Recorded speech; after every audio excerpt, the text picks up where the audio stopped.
આજનો આપણો કાનૂની સવાલ છે, આરટીઆઈ આખિર છે શું? આપણે બધાએ આ શબ્દ સાંભળ્યો તો છે, પણ ચાલો આજે એકદમ સરળ ભાષામાં સમજીએ કે આ શક્તિશાળી કાયદો ખરેખર શું છે અને આપણા માટે કેટલો કામનો છે. ક્યારેક મનમાં સવાલ નથી થતો કે આ સરકારી ઓફિસમાં બધું ચાલે છે કેવી રીતે? માની લો આપણા ઘર પાસેનો રસ્તો બને છે, તો એમાં કેટલા પૈસા વપરાયા? કે પછી કોઈ સરકારી યોજના આવી તો એનો લાભ કોને કોને મળ્યો? આવા સવાલો થાય, પણ એના જવાબ મેળવવા એ થોડું અઘરું લાગે નહીં? પણ આ બધા જ સવાલોના જવાબ મેળવવા માટે આપણી પાસે એક જબરજસ્ત સાધન છે, એક ચાવી છે, અને એનું નામ છે માહિતી અધિકાર અધિનિયમ, એટલે કે આપણો આરટીઆઈ. આ કોઈ સામાન્ય કાયદો નથી.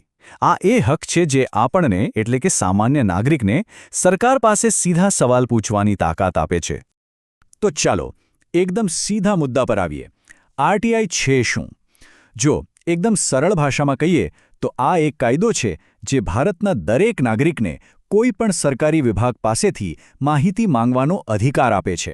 અને યાદ રાખજો, આ કોઈ મહેરબાની નથી, આ આપણો હક છે. અને આ ક્રાંતિકારી કાયદો ક્યારે આવ્યો? એ આવ્યો વર્ષ 2005માં. આ એ વર્ષ હતું જેણે ભારતમાં સરકારી કામકાજને જોવાની રીત જ બદલી નાખી. પારદર્શિતાનો એક નવો અધ્યાય શરૂ થયો એમ કહી શકાય. હવે સવાલ એ છે કે આ કાયદો બનાવ્યો શા માટે? એના મુખ્ય 3 હેતુઓ છે. સૌથી પહેલો અને સૌથી મોટો હેતુ પારદર્શિતા, એટલે કે સરકારી કામકાજમાં બધું ખુલ્લું હોય. બીજું, ભ્રષ્ટાચાર ઘટાડો. સ્વાભાવિક છે, જ્યારે બધી માહિતી લોકો સામે હોય તો ગડબડ કરવી મુશ્કેલ બની જાય. અને ત્રીજું, જવાબદારી નક્કી કરવી, મતલબ કે સરકારી અધિકારીઓ જનતા પ્રત્યે જવાબદાર બને. તો પછી આપણે માહિતી માંગી કોની પાસેથી શકીએ? આનો વ્યાપ ઘણો મોટો છે. કોઈ પણ સરકારી ઓફિસ, આપણી મ્યુનિસિપલ કોર્પોરેશન, ગામની પંચાયત, સરકારી સ્કૂલ, સરકારી બેંક, આ બધું જ એમાં આવી જાય. એટલું જ નહીં, જે સંસ્થાઓ સરકાર પાસેથી પૈસા લે છે એ પણ આરટીઆઈના દાયરામાં આવે છે. ચાલો હવે સૌથી કામની વાત પર આવીએ. આટલો મોટો અધિકાર તો મળ્યો, પણ એનો ઉપયોગ કેવી રીતે કરવો? આરટીઆઈ અરજી કરવી કેવી રીતે? ચાલો એની એકદમ સહેલી પ્રોસેસ સ્ટેપ બાય સ્ટેપ સમજીએ. સૌથી પહેલાં તો એ સમજીએ કે અરજી કરી કોણ શકે. તો જવાબ એકદમ સિમ્પલ છે, ભારતનો કોઈ પણ નાગરિક. કોઈ જ પ્રતિબંધ નથી. ઉંમર, જાતિ, ધર્મ, આવક કશું જ નહીં.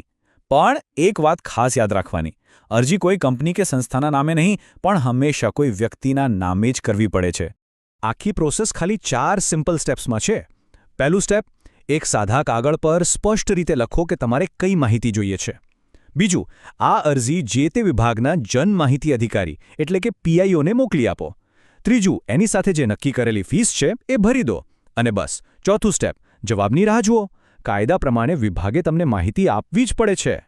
હવે ફીની વાત કરીએ તો એ જાણીને કદાચ નવાઈ લાગશે કે આ ફી સામાન્ય રીતે હોય છે ફક્ત 10 રૂપિયા. હા, માત્ર 10 રૂપિયા. આટલી ઓછી ફી એટલા માટે છે જેથી દેશનો કોઈ પણ નાગરિક, ભલે એની આર્થિક સ્થિતિ ગમે તે હોય, આ હકનો ઉપયોગ કરી શકે. સારું, અરજી તો કરી દીધી, પણ જવાબ ક્યારે મળશે? તો કાયદામાં એની પણ જોગવાઈ છે. સરકારી વિભાગે 30 દિવસની અંદર જવાબ આપવો ફરજિયાત છે. આ જે સમય મર્યાદા છે ને, એ જ તો સરકારી તંત્રને જવાબદાર બનાવે છે. પણ માની લો કે 30 દિવસમાં જવાબ જ ન આવ્યો, અથવા જે જવાબ આવ્યો એનાથી સંતોષ ન થયો, તો શું? ચિંતા કરવાની કોઈ જરૂર નથી. એના માટે પણ વ્યવસ્થા છે. તમે અપીલ કરી શકો છો, એટલે કે એનાથી ઉપરના અધિકારીને ફરિયાદ કરી શકો છો. આ કાયદો ભલે ખૂબ શક્તિશાળી છે, પણ એનો અર્થ એ નથી કે તમે બધી જ માહિતી માંગી શકો. એની પણ અમુક મર્યાદાઓ છે. તો ચાલો એ પણ જાણી લઈએ કે કઈ માહિતી આરટીઆઈ હેઠળ નથી મળતી. જો એવી માહિતી જે દેશની સુરક્ષા માટે ખતરો બની શકે, એ તમને નહીં મળે. એવી જ રીતે કોઈ અત્યંત ગોપનીય વાત હોય, કોર્ટમાં કોઈ કેસ ચાલી રહ્યો હોય, કે પછી કોઈની ખૂબ જ અંગત માહિતી હોય, તો એને પણ આ કાયદામાંથી બહાર રાખવામાં આવી છે. આ બધું એક પ્રકારનું સંતુલન જાળવવા માટે જરૂરી છે. તો આ બધી વાત પરથી એક વસ્તુ તો એકદમ સાફ છે, આરટીઆઈ ખાલી એક કાયદો નથી, એનાથી ઘણું વધારે છે. આ તો લોકશાહીમાં સામાન્ય માણસના હાથમાં રહેલું એક બહુ જ મોટું અને શક્તિશાળી સાધન છે. અને એટલે જ કહેવાય છે કે આરટીઆઈ કાયદો સામાન્ય નાગરિકને તાકાત આપે છે. એ સરકારને જવાબદાર બનાવવા માટેનું એક જબરદસ્ત માધ્યમ છે. આ એક જ વાક્યમાં આખા કાયદાનો નિચોડ આવી જાય છે. વિચારો, જ્યારે લોકો આ હકનો ઉપયોગ કરવાનું શરૂ કરે ત્યારે શું થાય? સામાન્ય માણસ મજબૂત બને છે, સરકાર વધારે જવાબદાર બને છે, અને આખા સમાજમાં પારદર્શિતા અને વિશ્વાસનો માહોલ બને છે. આ જ તો છે લોકશાહીને સાચા અર્થમાં મજબૂત કરવાની રીત. તો છેલ્લે એક સવાલ આપણી બધા માટે કે હવે જ્યારે માહિતી મેળવવાની આ ચાવી આપણા હાથમાં છે, તો આ શક્તિનો ઉપયોગ એક વધુ સારા, એક વધુ પારદર્શક સમાજના નિર્માણ માટે આપણે કેવી રીતે કરી શકીએ? આ સવાલ પર વિચારવું ખરેખર જરૂરી છે.